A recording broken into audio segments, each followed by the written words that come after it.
Good morning guys, welcome to another video by Antiquesarena. My name is Walter O'Neill. Today I got a bit of a haul video to show you on one or two alterations I've done in the shop. As you know, I go to car boot sales, I buy collectibles and whatever takes my fancy really. At the car boot sale I bring it home and I sell it in the shop or on eBay and hopefully make a profit. More often than not I do, but sometimes you don't always make a profit. Now, a fine example of that is I've bought hundreds and hundreds of small Royal Dalton figurines since I've had the shop, and I've sold them all. But as of late, they've started slowing down. So I've done something now that, well, I'm hoping will be a bit of almost a loss leader to drag people into the shop, as well as clearing out some of the stock that isn't moving as fast anymore. Now, for an example, I pay £3, maybe £4 for a Royal Dalton figurine. Normally sell them for about 20 quid, £18. Have a look now at what I've done. As you see here, I have created a £10 cabinet. So everything in here is £10. Now, there is nothing wrong with any of this stuff. It is, storybook figurines by Beswick, Beatrix Potter, Edinburgh Crystal, Scheisler, Neo, you name it, it's all in here. This is the stuff that's come in for a few pound at the car boot sale and has been long, slow moving. So I've decided to clear this and start getting some money back. Royal Dalton character jugs. Nothing wrong with them whatsoever. Used to be 15, 20 quid each. They're now going out. Everything in this one is £10 each. Royal Dalton figurines down there, Neo, Silvac, Carmel. Even in that West Pig down there, Little Money Bank. So as you can see, I've decided I'm going to start moving some of the slower pieces. Obviously now this type of item I won't buy anymore unless it's extremely cheap, as in £1 or £2 at a car boot sale. I just don't see the point. But I've got little signs there saying £10 a cabinet and on each of the shelves. So they can see that. But in addition to that, if I come outside,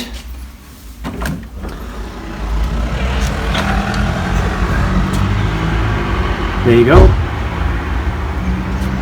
And that is right on the where I put my posters and everything in the shop, so people can see that as they walk in past. So everybody now walking past knows I've got a unit in here for clearance for £10 items. So I'm hoping that this will be a very popular cabinet. Now, I've been slowly changing what I've been buying anyway as of late. I've been going down a lot more down the decorative art line. I've been going a lot more down the decorative art line, going down the rarer line or the big man cave items, things like that. A real nice tin plate toy or something really nice. I'm trying to get the standout items. The run-of-the-mill collectible, I'm finding them difficult to move now. I've sold so much of it through the shop.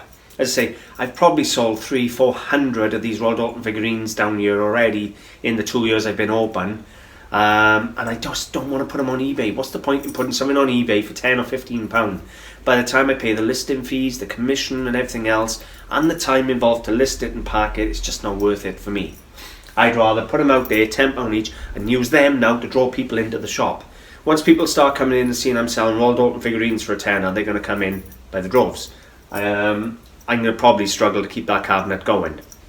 So that's today's little improvement in the shop. Obviously last week you saw I created a man cave. If you saw my man cave video, I got an entire man cave area now, and oh my god, it's looking awesome. Trouble is with it, I don't want to part with half the stuff. Now I'm going to move on to today's haul. I've got about 7 pieces to show you, and let's get to it. I now know how to pronounce it. Are we ready? I have a Le Creuset enamelled cast iron pan,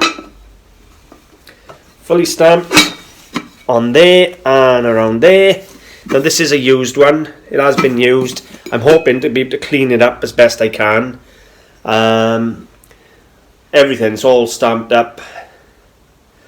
Now Le Creuset is a very, very good name. I've had quite a bit of it in recently in the ceramic form.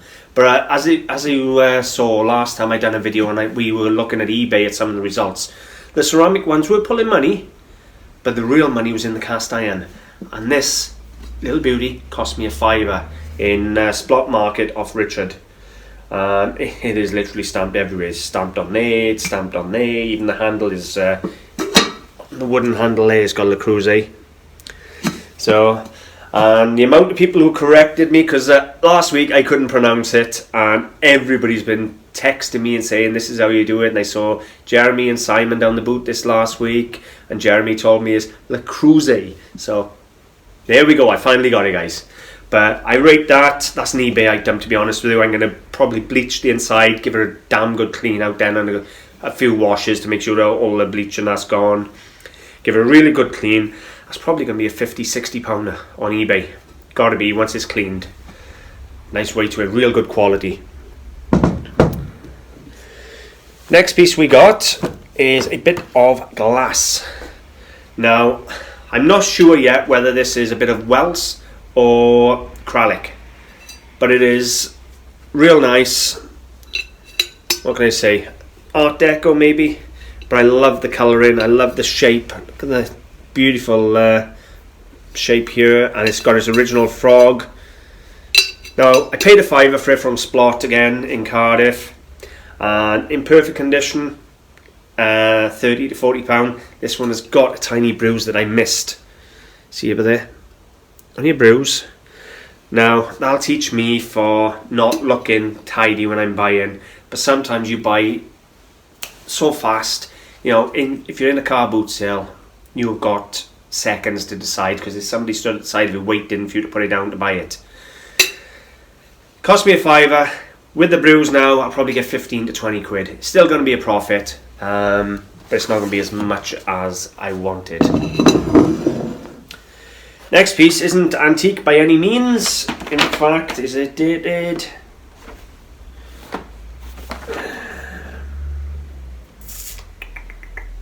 2017, so we have a 2-year-old item, but it is a nice item.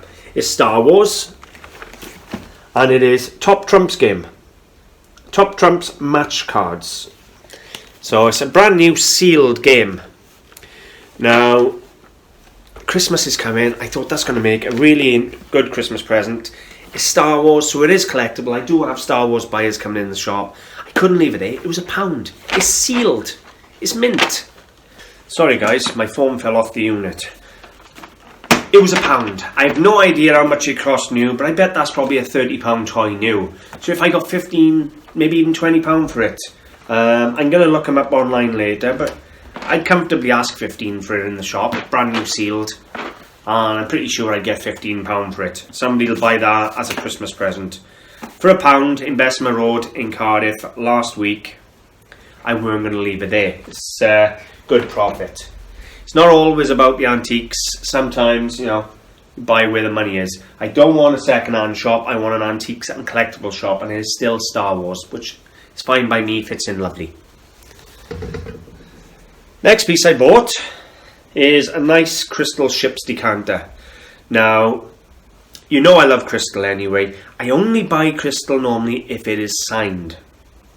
This piece isn't signed. However, I'm pretty confident, I haven't done the research yet, but I'm pretty confident that is called the Star of Edinburgh.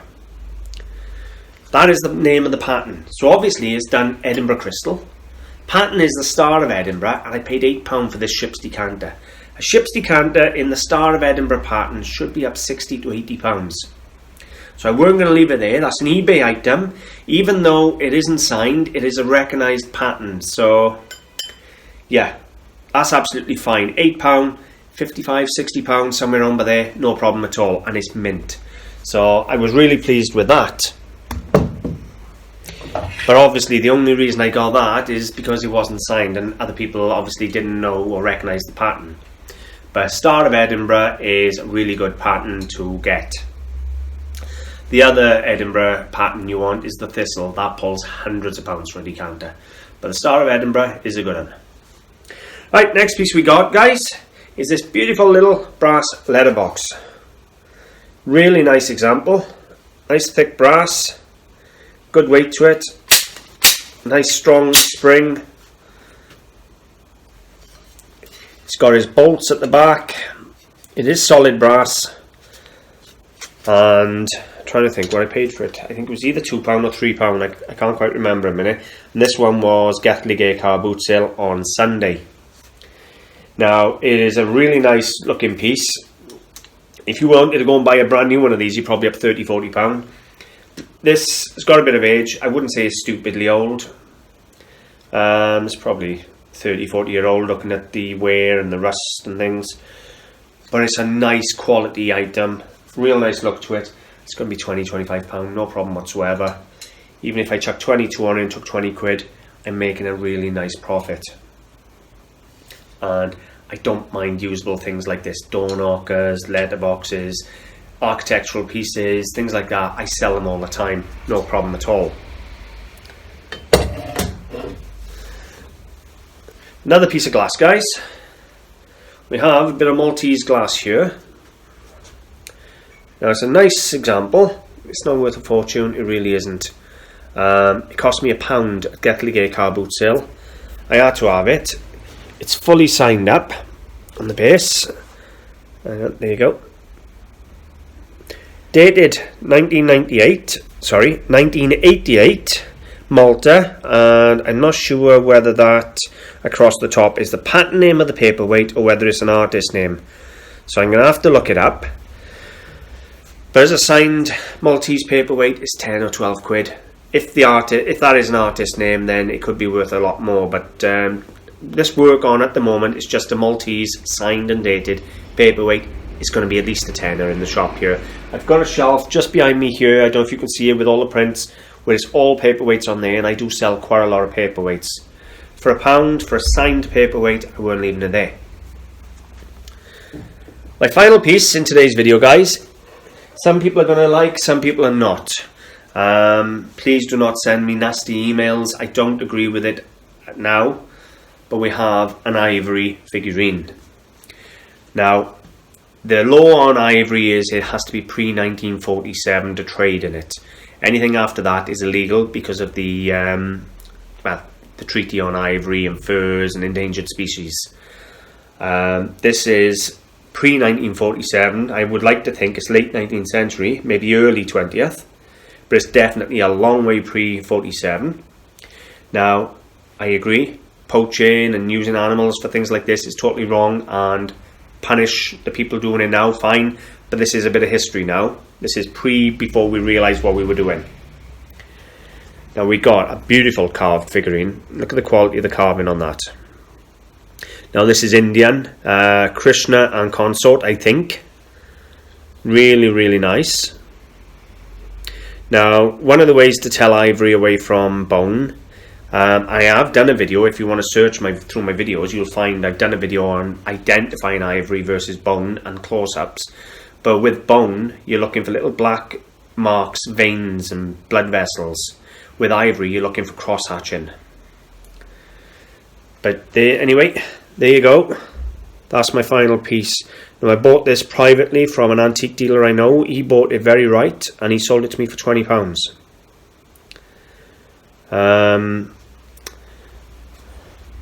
I go down to Cardiff, down the pump house regular, and one of the dealers down there asked me was I interested in the ivory piece, and I said yes, and he sold it to me for £20, and it is beautifully carved. It's a lot of work gone into it, and I rate that at about £75, £80, somewhere under there. But please don't shout at me, because yes, I don't agree with it now, but as I've said, this is history. I think that's it, guys, for today's haul. It was handy learning the Le Creuset. Let me know what you think of the discount cabinet. I want to sell the stuff that's been hanging around a while. I want to change the shop around. I don't want to put that stuff on eBay. I tell you what though, Royal Dalton character jugs, do you know, you used to get stupid money for Royal Dalton character jugs. Now, they're all in my £10 cabinet. How shocking is that? I can't remember what I paid for them. I'd have to go through my book, but it'd be something like £2 or £3 each, something like that. It wouldn't be a fortune. So I'm still going to be making money. And if I did pay a £5, then it might have been a £5 each, but they wouldn't have been over that. So yeah, it's shocking. So for me to buy that type of stuff now, well, I say I won't buy it. It'll depend on how fast it sells out of that clearance cabinet now. Because if someone comes in and goes, oh yeah, I'm having all that, then I'm going to keep buying it at £2 and £3 and keep putting it in a £10 cabinet. It's still good profit. So that's about it. I want to give a two shout outs I do, guys. One to a YouTube channel just starting up, Old Nine Fingers, and his name is Patrick, and he's just started out doing the videos and that. Go check him out, see what you think. If he's for you, subscribe, guys. I've subscribed, and I'll have a look at some of his videos. He done a film the other day where he was actually walking around the flea market and actually showing you the stalls, so that was nice. So go check him out. And the other shout out I want to give is to Dorothy, and using me as inspiration, she is now opening up her own shop. We were chatting yesterday and she's been sending me pictures of her shop and the boxes and boxes and boxes and boxes of stock she's got bought ready to open up, and I'm super excited for you. Honestly, the shop is going to be amazing. I really hope it's a massive success and you make your first million and buy 10 shops. But yeah, what can I say? Thank you for keeping in touch, and if you send me a photo or a few photos when your shop is up and running, I will put the photos in and give the address of the shop as well. You never know, some of the viewers may be local and come and visit the shop. But yeah, it's looking absolutely amazing at the moment. Anyway, guys, I'm going to leave it there. Hope you've enjoyed. Oh, sorry, before I go, just giving you an update on the interview situation, because a lot of you took the time to wish me luck with the interview. For those of you who don't know, I've been contacted by a few people. I've been contacted by a company to do a show for the BBC, which I'm still waiting on the result for that. But more recently this week, I was contacted by a company in New York asking me to go on a TV show. And I've done a Skype interview this week, and I'll know in about 4 weeks one way or the other. So fingers crossed. But for those of you who took the time to wish me all the luck in the world, thank you very much. Bye, guys.